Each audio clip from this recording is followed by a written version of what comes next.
మరి కేటీఆర్ గారు నిన్న మీరు ప్రశ్నించారు, చెల్లె ఏమైంది బిడ్డ నువ్వు ఇంత బాధ ఎందుకు పడుతున్నావు అని నన్ను కేటీఆర్ గారు నన్ను అడగలేదని నువ్వు అంటున్నావు. మరి నీతో 18 సంవత్సరాలు మేము మీతో ప్రయాణం చేసినాం.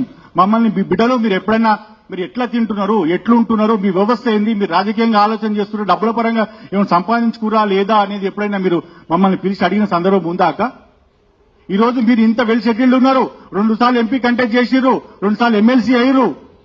మీరు ఈ రోజు కేసీఆర్ కూతురుగా ఉన్నారు, మీకు ఆ గౌరవం ఉన్నది. మరి తెలంగాణ జాతీయ అధ్యక్షులుగా మీరు ఎట్లున్నారు? మీరు అందరూ కష్టపడితే మీరున్నారు. మీరు ఎప్పుడైనా మరి ఈ బిడ్డల్ని మరి మీరు తమ్ముళ్ళు మీరు ఎప్పుడైనా మీరు మంచిగా ఉన్నారా, ఎట్లా చేసినారు మీరు అడిగినాక? ఈరోజు కేటీఆర్ గారు మీరు ప్రశ్నిస్తున్నారు, మరి మీరు ఎప్పుడైనా ప్రశ్నించుకున్నారా? ఈ రోజు ఇప్పటికి కూడా తెలంగాణ జాతీయులు చాలా మంది కూడా నెల గడుస్తే ఎట్లా గడుస్తాయనే సందర్భం ఉన్నది, నెల వస్తే ఎట్లా ఫీజులు కట్టుకోవాలనే సందర్భం ఉన్నది. మరి ఇన్నేళ్ల కాలం 18 ఏళ్ల కాలం నీతో పాటు పనిచేస్తే మీరు మాకు ఇచ్చిన గుర్తింపు ఏంది, మీరు మాకు ఇచ్చిన భవిష్యత్తు ఏంది? ఇప్పుడు మా వెనుక ఎంతో మంది వేల మంది కార్యకర్తలు ఉన్నారు. ఒక్కొక్కరికి మీరే మాకు బాగా చేయనప్పుడు మేము వాళ్ళకి ఎట్లా చేయగలుగుతాం?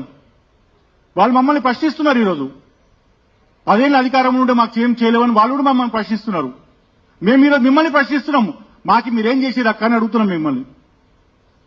ఇదేది సమాధానం చెప్పకుండా మీరు ఏదో కొత్త వాళ్ళతో నాయకులను తీసుకొని, డబ్బు నాయకులను తీసుకొని మీ సొంత ఎజెండా పెట్టుకొని ఈరోజు మీరు పోతే ఇంతమంది తెలంగాణ జాగృతి బిడ్డల ఉసురు పోసుకొని తీసుకుపోయినట్టు కాదా అని అడుగుతున్నా అక్కని.